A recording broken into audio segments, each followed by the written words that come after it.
All right, let's talk about cap casualties that you think could help the Browns from around the NFL in 2022. Who you got your eye on?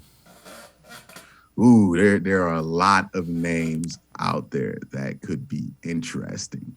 I'm just going to throw the hot one out there that I've heard a lot of people talk about is Carson Wentz could become a cap casualty. They don't want him there in Indy from all accounts, right? Like it just doesn't seem like that's going to work out. It was kind of obvious at the end of the year with what Frank Reich said about him.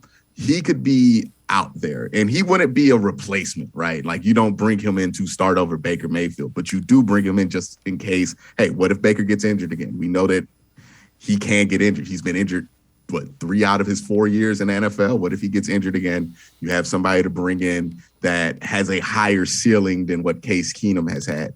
Now the floor with Carson Wentz is going to be, it's Carson Wentz. We know what we're in for with that, but there's a reason he's available at that point.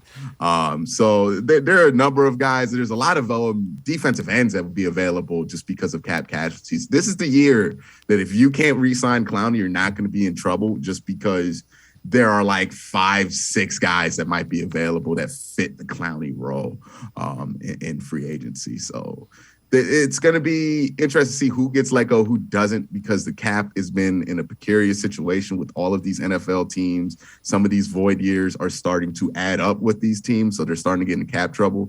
So we'll see who becomes available, but I think there's definitely going to be a market there for the Browns. And I think that might be one of the primary markets that the Browns are going to traffic in this free agency, because I just don't think this is a year where they go day 1, day 2 free agency heavy. I think this is a year where they load up on these kind of players and kind of do a holding pattern for 2021.